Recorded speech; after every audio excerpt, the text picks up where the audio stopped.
Good afternoon. It's Friday, the 22nd of April 2016, just after 1 o'clock. Welcome to UK Column News. I'm your host, Brian Gerrish. With me in the studio, Mike Robinson. Well, the weather is interesting at the moment. We've got mixed reports. Plymouth is very cold, drizzly, not nice at all. Hampshire is rain. Rhonda's suffering a bit of the wet stuff as well. Isle of Man has got sunshine, and Shropshire is apparently dry and overcast. Apparently in Glasgow is t-shirt and shorts weather. Okay, Glasgow's t-shirt and shorts weather, so that'll be just above freezing then, Mike, probably. But our guest today is David Scott, who's going to be joining us from Jerusalem, and we just thought we'd show a picture of what the weather's looking like there. Here we are. So it is a completely blue sky, temperature's very high, and David, we're very pleased to have you. We're a little bit concerned about the man on the roof. Can you tell us more about that? Yes, this is ongoing construction in Jerusalem. There was no high-vis, there was no hard hat, there was no edge protection or safety as he put something on the roof, but he did seem very happy at his work. Okay, well, that's very good. Well, we'd just like to reassure our viewers that that was not David Scott on the prowl for the hot scoop, the hot story. But that sky looks very inviting to us. Well, before we come to matters in Israel, we thought we'd just cover reports as the emerging EU military structure, Mike, I think it is. Yeah, well, we mentioned this a couple of days ago. 5,200 UK and French personnel taking part in this exercise. And the point is that they're creating what they're describing as one combined joint expeditionary force. This is Griffin Strike. Who was investigating this yesterday, and that was, of course, Michael Fallon and his French counterpart, Jean-Yves Le Drian. They visited Exercise Griffin Strike yesterday to witness the land, sea and air elements operating as a rapidly deployable UK-France joint force. So there you go.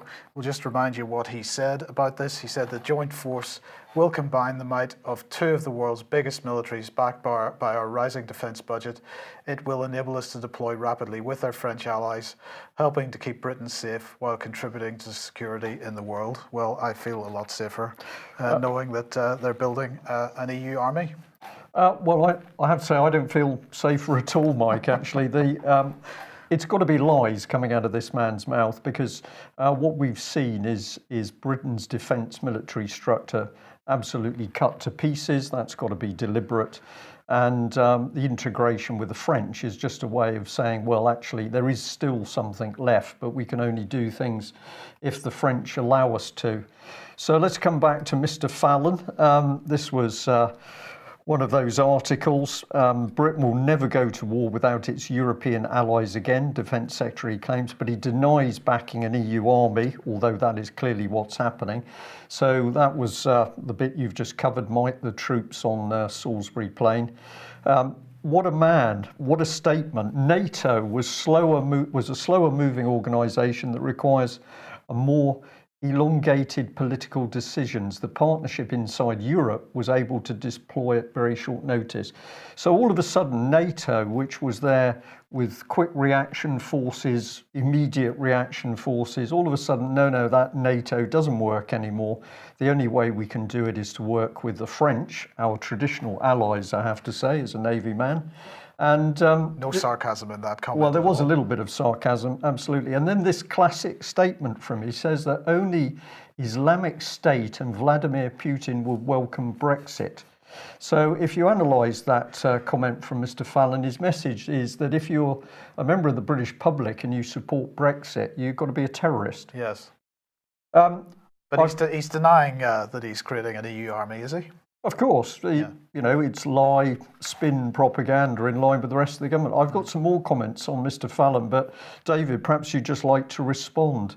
These people don't seem to worry about anything now. They don't need to tell the truth because they get away with the lies.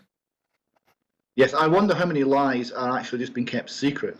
The book that Alex recommended last week, Lord Milner's Second War, covered the period running up to the First World War, where we made secret deals and secret commitments to the French that meant we had to get into the First World War.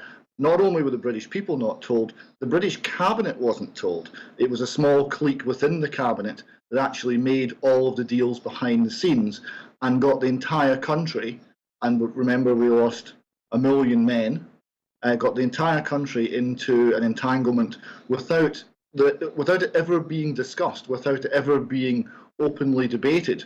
We were just railroaded. I find this extremely worrying. Why are we looking for a military with more throw weight to by combining with the French? This is not for the security of Great Britain. This is for overseas adventures. I certainly believe that's the case. The reason it's the French, of course, is that the British would never stomach military integration with the Germans. That's maybe an unfortunate thing in 2016, but that's true, but we've got to remember that the Dutch and the Germans are operating the same kind of initiative. Well, that's true. Easier to put the Dutch and Germans together. I'm sure Alex Thompson will comment on more of this. But of course, the facts are a very large proportion of the Waffen-SS were formed of Dutch membership, about 55,000.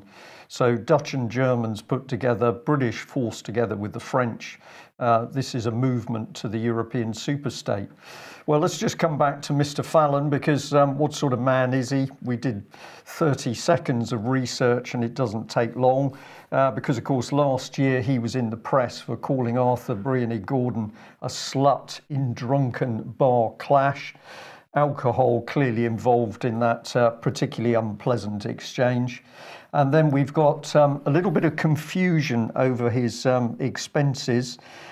So he was claiming £1,200 per month in capital repayments and interest, rather than the 700 to 800 for the interest component he should have been claiming. But he said it was all a terrible mix-up, and why didn't nobody tell me that this was the case? So he appears to be incompetent, at least with finances.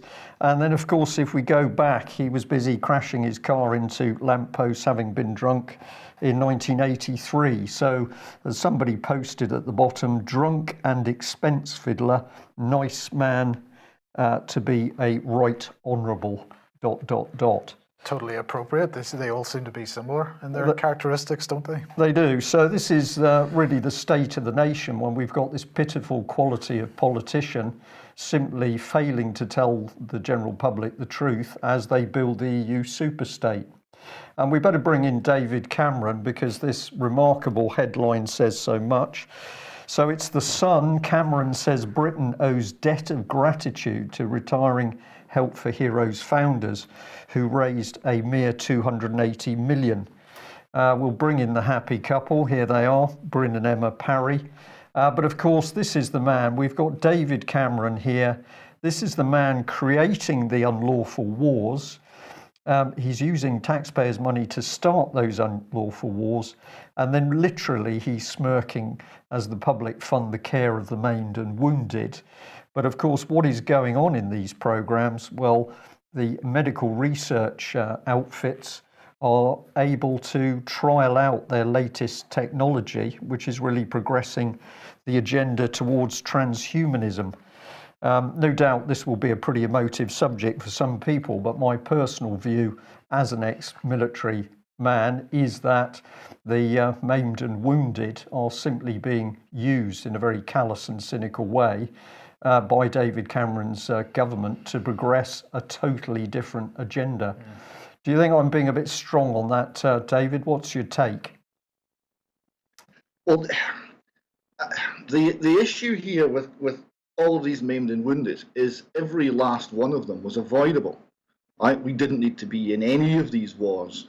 It's a matter of woeful misrule and the most craven leadership that this country's perhaps ever had, from Blair onwards, that nobody seems to be looking at what's in the best interests of our people, of our nation. It's all to do with background deals, things. Oh. Is that going to come back? We wonder. Doesn't look like it. Okay, we better move on. Okay, right. Well, we seem to have lost connection there remarkably with David. It was working extremely well before we went live, so we'll see whether we can get him back. Just bear with me and we'll move on through some of the other components of the news. Just go down to there. Right, let's discuss Saudi again, because obviously we've got to keep the pressure on with Saudi. I'm going to remind everybody of this headline from the Daily News earlier in the week. Royal scum was what was being said. But of course, there are plenty of people continuing to appease Saudi Arabia. Here we've got Senator Chris Murphy, Democrat from Connecticut, who believes that the Yemeni situation is no more than a distraction. It's just a distraction. People are being killed. Let's not worry about it. It's just a distraction. Well, why are we mentioning this? Because, of course, yesterday was the first day of the peace talks on Yemen. And just to remind everybody that these talks are based on United Nations Security Council Resolution 2216, which, as Vanessa Bailey pointed out, wasn't calling for the Houthis to withdraw from areas that they seized since 2014, but was in fact an embargo against 5 named individuals, but is being used to justify the stuff that's going on in Yemen. Philip Hammond, of course, came out and made a statement on this. He said only a political solution can bring an end to the conflict in Yemen. Peace talks are an important first step on the road to a resolution and provide the best opportunity to bring peace and stability to Yemen that its people deserve. Well, I think that the best way to provide that peace would be for Britain to withdraw its support from Saudi Arabia and stop selling arms to the country, and perhaps that's the best option there. Well, I'm sure we don't want to do that, Mike. Quite possibly not. But just a reminder that Vanessa is speaking at AV7, but also to let everybody know that Vanessa will also be speaking at the Frome Stop War meeting on Tuesday the 17th of May. That begins at 7:30 p.m. It's in the Wheat Sheaves, as usual, which is in Bath Street in Frome. Please get along to that if we can. Right. And now, we mentioned this document here, the Human Rights and Democracy document, which the Foreign Office was pushing out the other day. And we also mentioned the fact that Saudi Arabia is hardly mentioned in it at all. Well, today they were promoting this once again. And here we have the Foreign and Commonwealth Office saying that human rights promotion is a fundamental part of promotion of UK national interests. And that to me says it all, right? The only reason they promote human rights is because that is a promotion of UK national interests. So I wanted to just highlight this map from that document.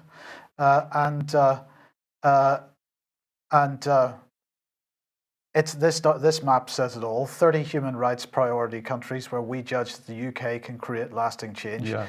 These are the UK's priority areas.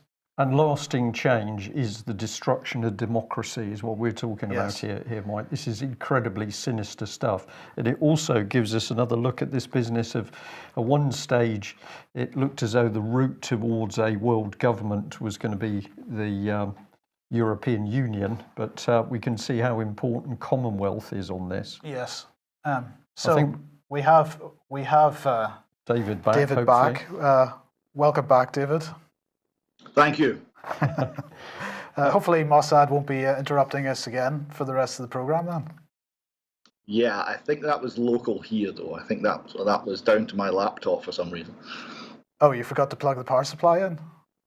No, but something else happened. It just froze completely. So okay. I don't think it was between you and Israel. Good. We're pleased to hear it. Okay, well, let's get started on your section then. At least 20 wounded in a Jerusalem bus blast caused by a bomb. Yes, this is the first bomb attack on a bus in Jerusalem for more than a decade. Now, you may remember that back in 2004-05, these were very common. There was a very active and very bloody bombing campaign on buses, restaurants, and other soft civilian targets in and around Jerusalem, Tel Aviv, and other major cities in Israel. That's fortunately ceased. This is the first such attack for 10 years. The only fatality appears to have been the bomber, and only 2 seriously wounded, but a worrying development nonetheless, where you see again civilians being targeted, and the tendency is, of course, to have mass punishment for the political crimes of leadership. But the father denies that his son was involved in this bombing. Is that?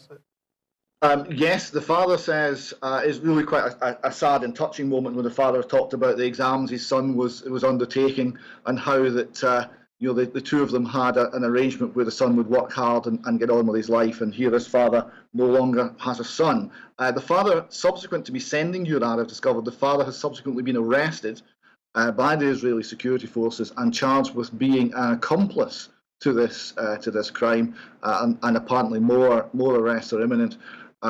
The details of that will obviously become obvious in the coming weeks. This next shot here, this is the bus itself. There was an explosion, set fire to the bus and a nearby empty bus and a car, and that's the scene you see there. Clearly a bad and negative development, but not one which is seeing huge change to the country over here, a sort of level of risk that I think many of the people take as just part of the background now. Right, and so the young man died of injuries, although he had a certain amount of surgery. Is that right? That's correct. Yes, he died of his injuries later on in hospital. Right, but then we've had crowds of people effectively ramping up for the rhetoric for violence. Prepare your swords, I think part of the quote was in that paper. Yes, there was a protest by people in the Bethlehem area, Palestinians in the Bethlehem area, in support of the alleged suicide bomber, in support of the concept of suicide bombing and of attacking civilians.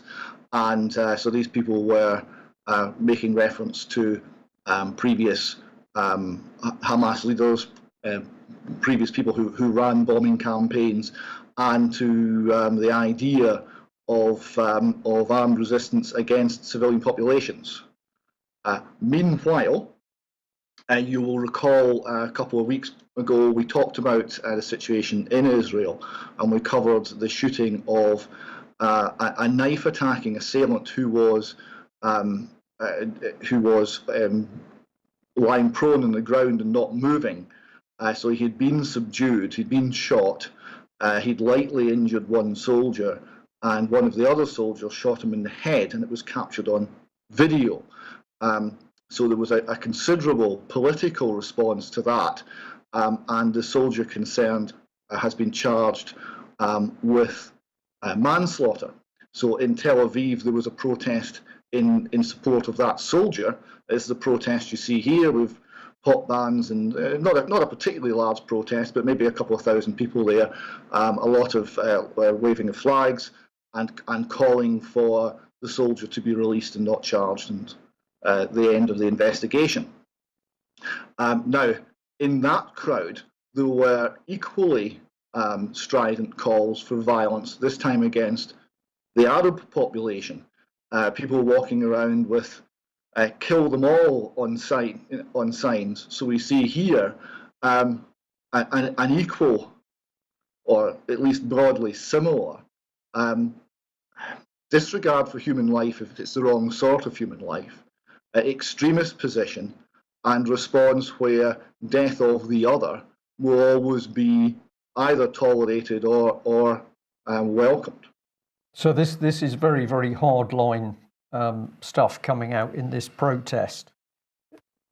Yes, indeed. And you're seeing people calling, there's references to hardline religious leaders, references to hardline former politicians and things like this, where you've got what you would term right-wing extremism. The right-wing, left-wing split in Israeli terms is all to do with the peace process and how you view the Arab population. It doesn't really have any connotations that we really recognise in British political circles. One of the calls was for this gentleman, which you're just about to see here, Kahane, saying that he lives. Now, he was actually assassinated, perhaps with one of the earliest Al Qaeda hits in America. He was assassinated, he was shot. But he was a religious leader who was, his views were that the concept of Israel being a country that is both Jewish and a democracy is incoherent, something that I actually think is correct. You can either have one or the other. You can have a Jewish state or a democratic state. You can't actually have both, because if you have majority rule, then the majority rules, and you can't dictate what the nature of that majority is going to be. David, if I just may interject, I'll read for our viewers what's on screen with Mr. Kahane there. One of his quotes is, "Western democracy has to be ruled out. For me, that's cut and dried. There's no question of setting up democracy in Israel, because democracy means equal rights for all, irrespective of racial or religious origins." Now, that's a pretty black and white statement by this gentleman. So he was extreme hardliner. He was extreme hardliner. Now, the one thing I would point out, though, that he's referring to, which is a truth, is there is a conflict between the ideas of it being a democratic state and a Jewish state, and that conflict has never been resolved. Now, Mr. Kahane's resolution was, well, we simply ditch equality, any sort of equal before the law ideas, and we have hardline Jewish religious rule, and the others are either driven out or have a secondary status akin to the sort of dhimmi status in Islamic world, where they don't have any political rights and very few other rights besides. So that was his viewpoint, and there's people. Incidentally, that viewpoint was gathering considerable support in 1988, and the Jewish government banned him and changed the law to say outright racist parties were not allowed to have representation in the Knesset. So he actually got the law changed specifically to exclude him. And you have people walking around at this rally still supporting these political ideals. So it shows you the level of hardline thinking that exists on both sides of the national divide in the state of Israel and Palestine. Right. And of course, you brought up this point that we've had the demonstrations in support of Sergeant Blackman, who shot and killed a man who was wounded on the battlefield. And the interesting point is the difference in those rallies, isn't it? Because the rallies in London around Sergeant Blackman were overwhelmingly peaceful, and the agenda was to get him released. It wasn't calling for the death of all those other people on the battlefield. Well, there are many. I mean, it's an obvious point of comparison, but the differences are more interesting and more enlightening than the similarities. In the case of Sergeant Blackman, it was a battlefield. It was a long way from home. It was a very brutal fight against an opposing army, and there was a considerable degree of risk, danger, etc., surrounding everything, and a considerable degree of stress. And I think, in his own words, he made a split-second decision, the wrong one, but how he was treated subsequently, well, he got life for murder. Right. So here we've got the comparison is you have one assailant, subdued, many people surrounding him, no real ongoing risk, allegedly, although there's some dispute about that. And the charge is manslaughter. And as you say quite correctly, the nature of the protest and the nature of the crowds and support for these two soldiers is quite different in the issues that it raises. One being a request for a more thoughtful rule of law approach, and one being a request for essentially the changing of the law to make one part of the population very much secondary to another part. Yeah. And just on the subject, Sergeant Blackman, of course, we shouldn't forget that it was a trustee of Help for Heroes, Judge Black, I think, was the man who sat in that trial and, of course, sentenced Blackman. So, as far as I'm concerned, that's a black spot on Help for Heroes, quite remarkable. Well, we can move on because this gentleman, the head of Israeli Defense Force staff, says that the Palestinians are actually intensifying their anti-terror efforts. And according to the Jerusalem Post here, he's apparently told ministers that the Palestine Authority President Mahmoud Abbas has ordered his forces to clamp down on anti-Israel incitement on social media. This is quite an interesting statement. Yes, the point here is you're getting a considerable difference between the politically led statements of the extremists and of the mainstream, in fact, government, and the soldiers on the ground. The soldiers on the ground who are looking after the security situation, that was the organisation that actually charged this soldier with manslaughter. That was the organisation that is finding a good deal of common ground with the Palestinian Authority to maintain peace and order. And there seems to be, by some of the professional soldiers involved, a much more reasoned approach. It's when you get into the political sphere that you get the real extremism that doesn't seem to have any basis in the reality of the situation on the ground at all. Yeah. Tell us about this lady. Now, this is a very interesting statement. This was a private letter that was subsequently leaked to the press and made quite big news over here.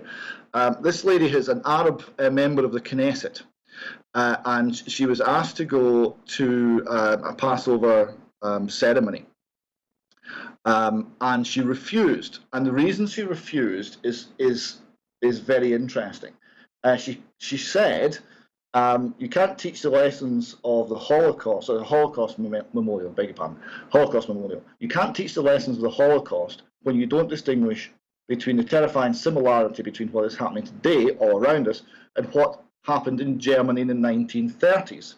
There is danger of summary executions, detentions without trial, torture, gag orders, persecuting protesters and political activists. Now, the key thing that you have to acknowledge here is that everything she said there is true.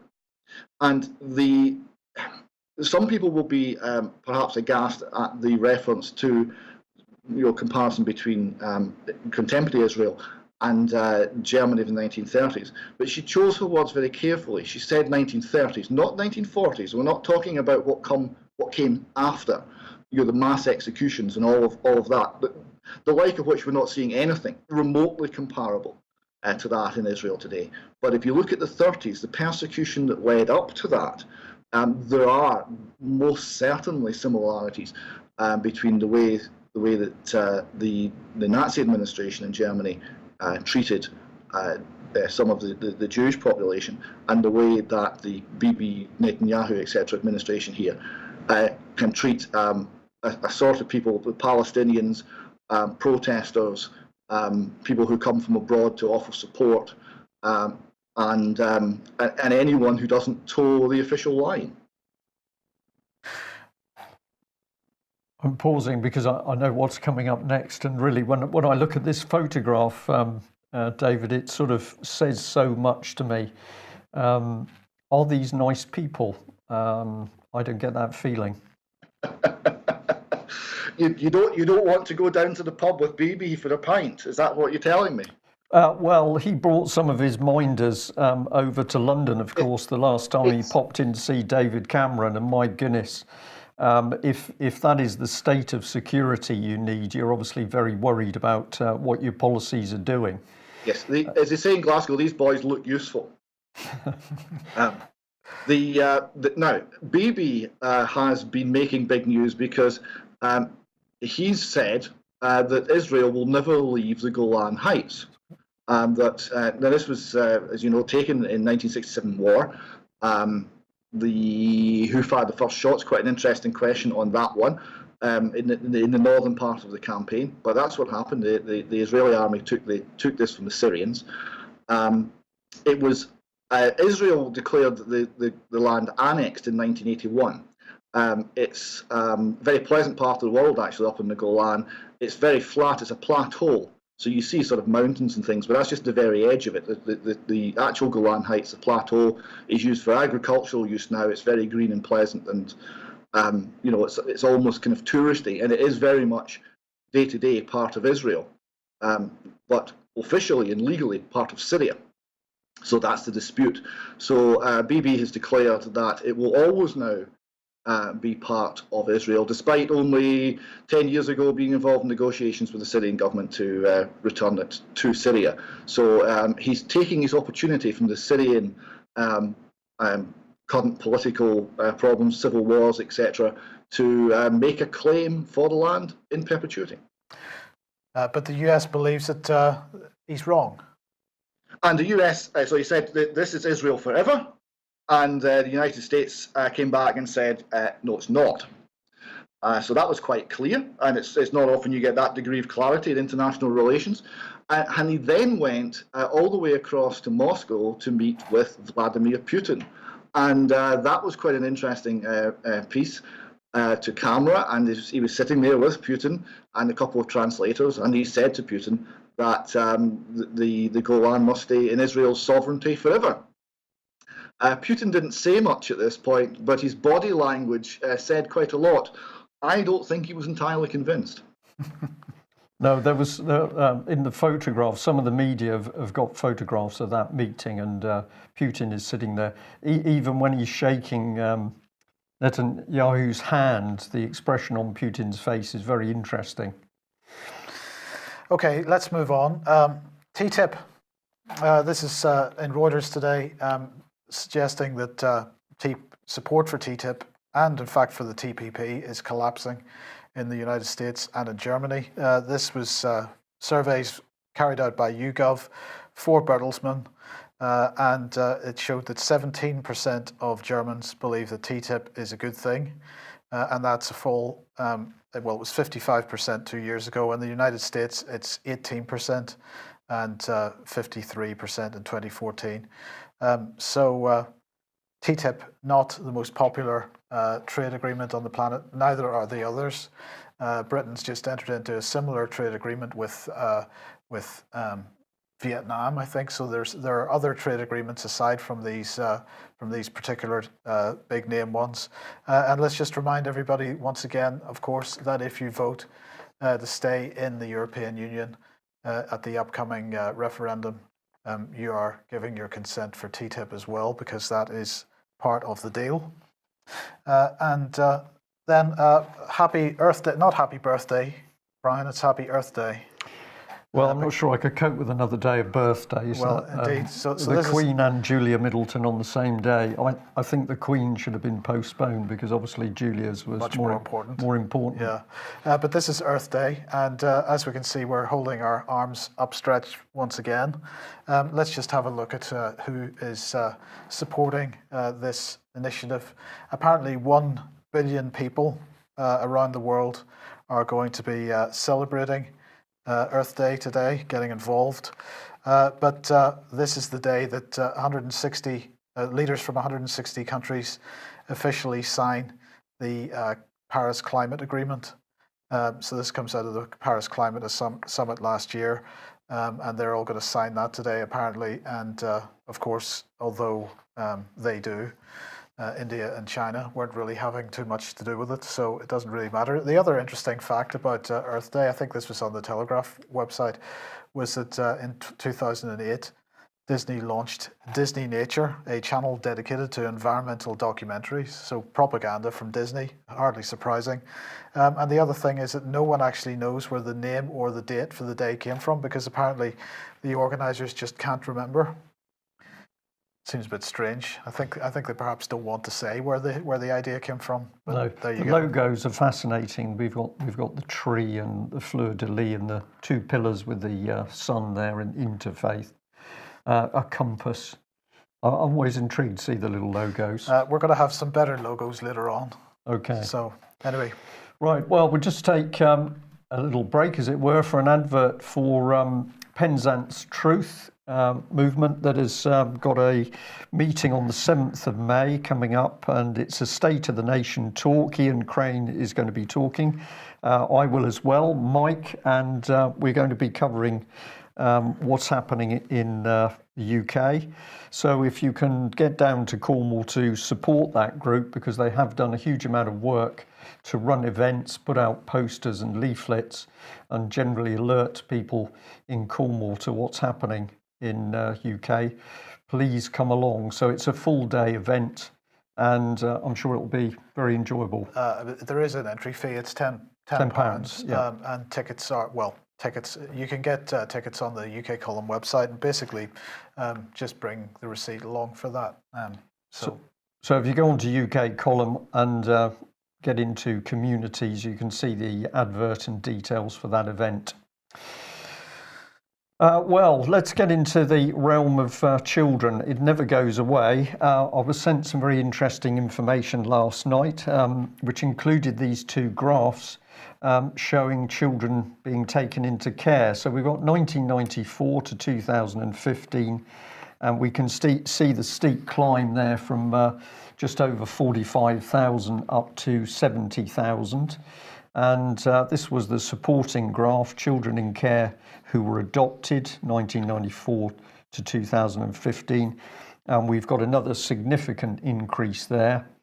And the email I was sent also included this very interesting information, which was jumping back to 2009. This was a Sunday Times article by Daniel Foggo, in which he said more stupid mothers were prevented from fighting adoptions. And he was pointing a very long finger at the official solicitor, Alastair Pitblado, who'd been responsible in some 588 cases, essentially for breaking up families. But the charge was a lack of mental capacity. So we can see a massive surge in the number of children being taken by the state. And of course, recently the British state has taken away the 5-day-old baby of a Portuguese mother. So it doesn't matter your nationality. If the child's born into UK, David Cameron's government simply thinks it has a right to take that child away. Well, by strange coincidence, shortly before we came live today, I received another email saying, Brian, I thought you might like to see this. So it's an article saying that very same solicitor, Alastair Pitblado, had just lost a private dispute in the High Court. And this was a planning issue. He took on some local councils acting as a litigant in person. He lost the case, and this is what the judge had to say. He described the couple's claim as overblown and wholly unsubstantiated, and their approach to the planning application had been misconceived.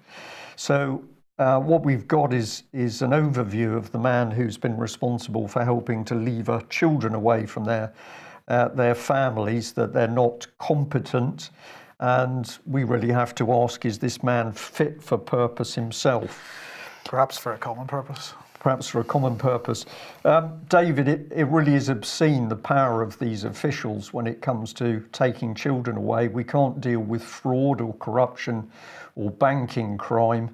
But if we've got a parent who should be getting support from the state, because maybe they do need a little bit of help, what we're seeing is, no, let's take the child away and get them adopted as quickly as possible. Yes, and from the government, I'm here to help is still the scariest phrase anyone's likely to hear. What we're seeing here, though, is something almost darker. It's very reminiscent of the eugenics campaign in Britain, America, and Nazi Germany in the early part of the 20th century, with one noticeable change. The eugenics idea was that you received your intelligence wholly from your parents by descent, and therefore, if you have a problem, you have to tackle that by such means as forcible sterilization. and there's a book written about that called War Against the Weak. It's an excellent but very horrific story of how this was rolled out, principally in the United States. Now, the change here is that it's no longer descent that's the issue, it's early years, it's your early experience, it's how your brain forms when you're very young. So if your parents are substandard, then it's not that they're going to be sterilised. No, what they're going to do is they're going to remove you from them and give the child to approved people. So it's a variation on eugenics. It's a variation, but deeply sinister. We'll continue the theme, but I'll just follow up on those statistics, which was for me to go having a little look at where there were more statistics on adoption and child care issues. So this is a report from the Department of Education, dated the 1st of October 2015. And we've got statistics here for children looked after in England. In fact, in that document, there is quite a lot of information, and I'd encourage people to get hold of it and have a look through themselves. The address is at the bottom of the screen. But then I thought, well, let's go looking for statistics on child abuse. And if you go on the government's very own website, this is the Home Office, we can find stuff on childcare, but we find no child abuse statistics. We've emailed them to say, well, where are these statistics? If we have a look at this one, Home Office, we've got crime statistics, all categorised.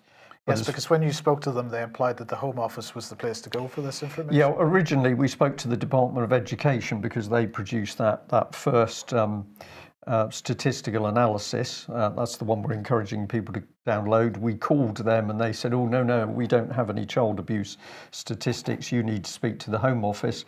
But when you go and have a look at the Home Office's statistical base, there's a lot of categories for crime, but they don't appear to like talking about child abuse.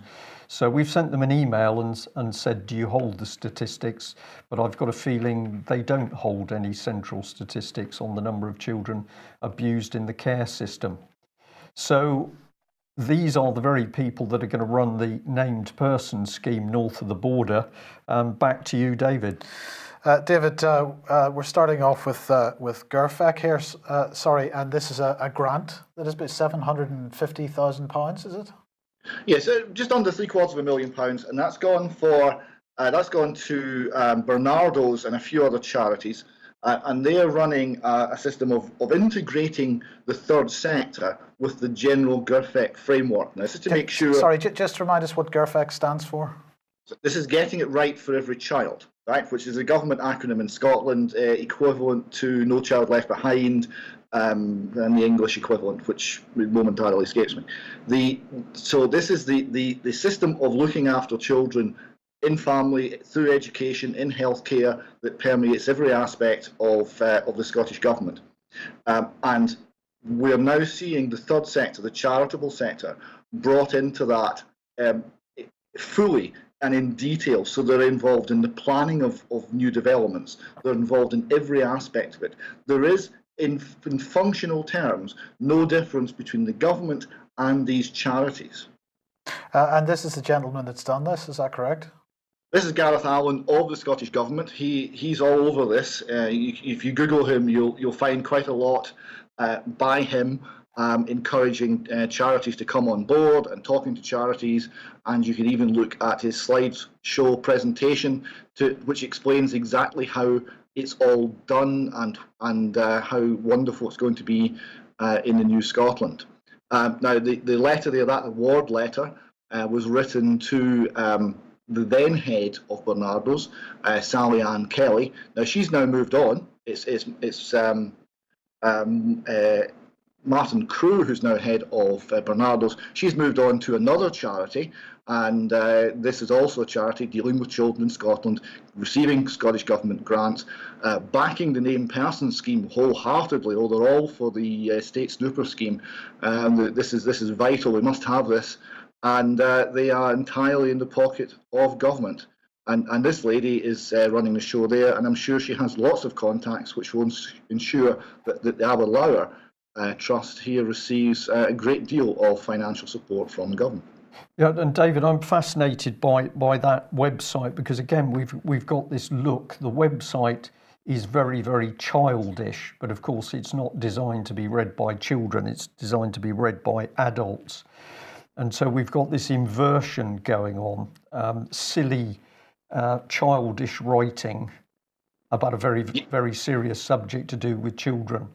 This is yes, not... indeed, and a little piggy bank for the donate button, and it's all very jolly and as though it's child friendly. But you're quite right; it's not there to be read by children. And GIRFEC funding. Then there was this document, and you wanted to highlight this. This project will work with CPPs to develop an approach to GIRFEC in which there is full recognition and contribution of the third sector.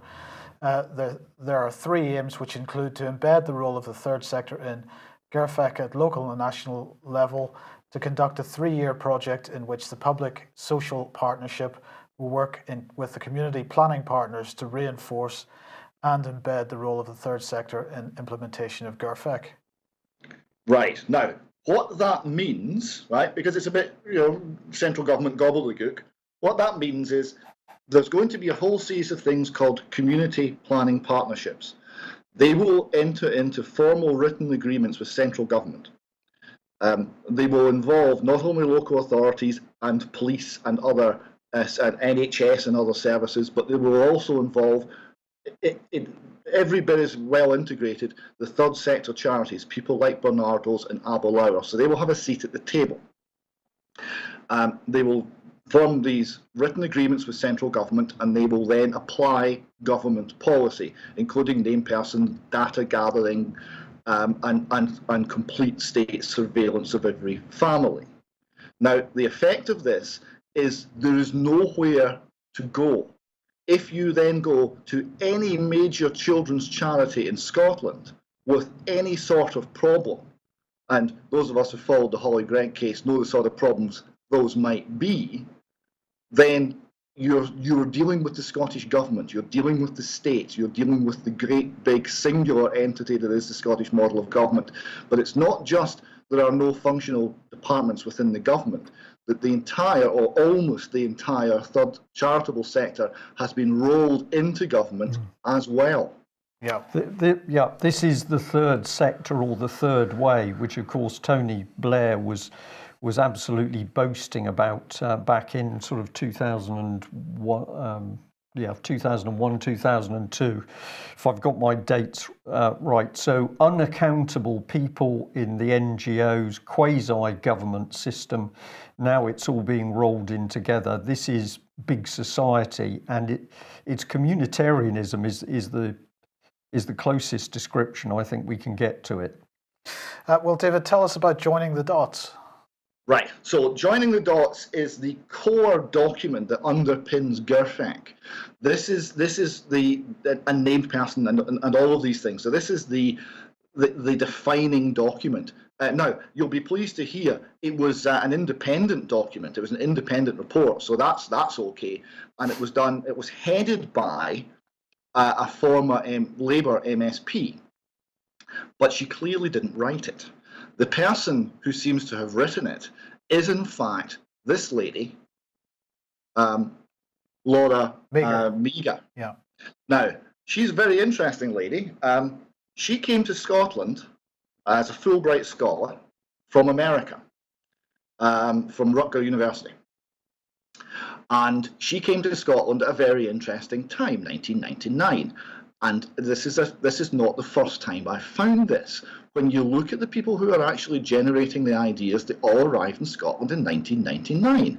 Why? Because we were getting a new parliament, right? What happened was people came from all around the globe, globalists, if you like, came from all around the globe to influence the policies of that new parliament, because it was a clean slate.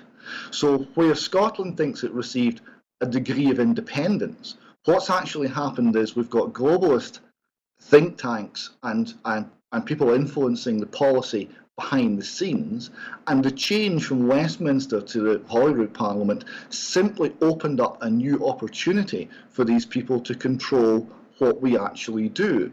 And we're seeing the policy of the Scottish Parliament actually being set by people such as Laura Meagher.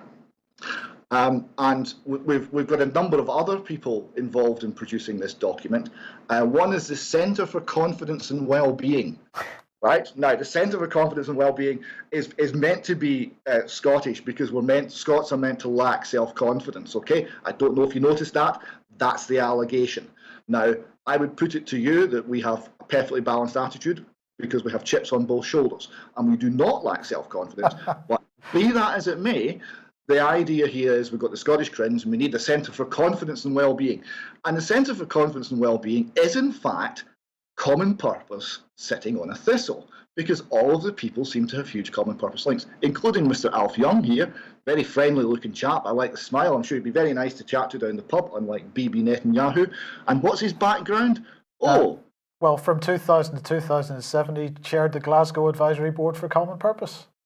Yes. And if you look at other people in this organisation, common purpose all over it. So what you've got is you've got the import of the women from America with all of the ideas. So they come in from the States, from the UN, etc., via American universities.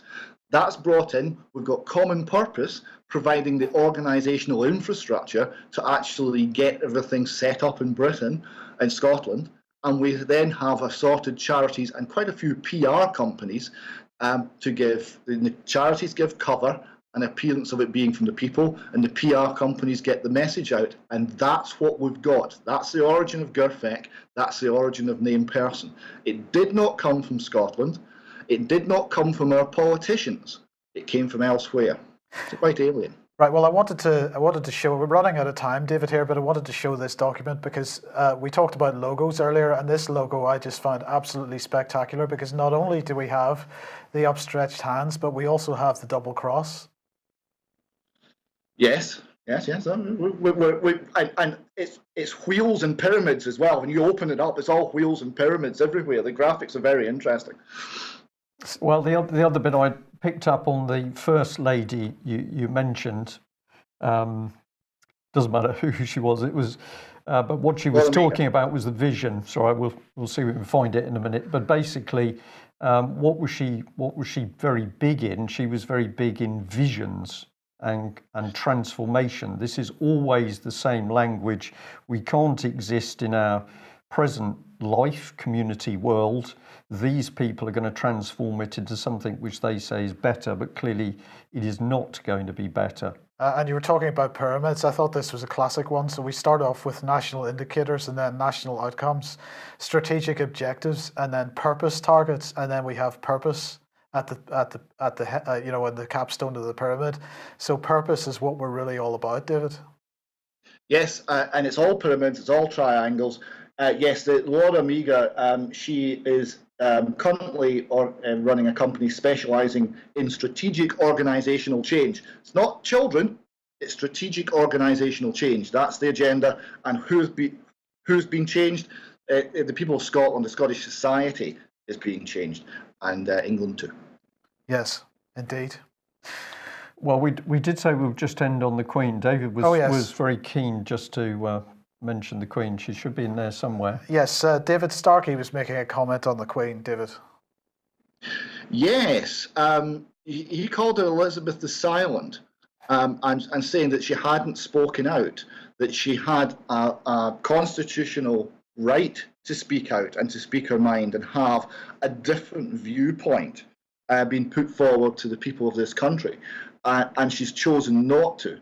Starkey seemed to think that was probably wise and that it maintained the high standing of the monarchy and really starved the Republican movement for lack of oxygen, really, that they had nothing to work with. And that may have been right, but he nonetheless felt it was a noticeable omission that she hasn't spoken out.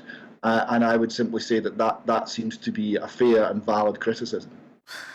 Indeed. Okay, so we'll end it there. Well, we just remind people to look up mediatisation because that's the nub of the problem and what Queen Lizzie has been up to. David, thank you very much for joining us all the way from Jerusalem. I'm sorry we had the slight glitch with the Skype transmission there, but it's been... Go ahead. Surprisingly well. Yes, and thank you very much for having me on. And it's I hope it's been interesting for people seeing a view from the ground in what is going to be a very significant part of the world for a very long time. Indeed, and I'll just end on the fact that we have been contacted by other individuals in Israel who would like to talk and swap information to do with the child stealing aspect, because that is certainly going on in Israel, and we'll look forward to discussions with them in due course. That's it for today. Don't forget that event on the 7th of May in Penzance, well worth going to. Thank you all very much for joining us, and hello to the San Francisco viewers. We'll be back on Monday. Join us then. Bye-bye.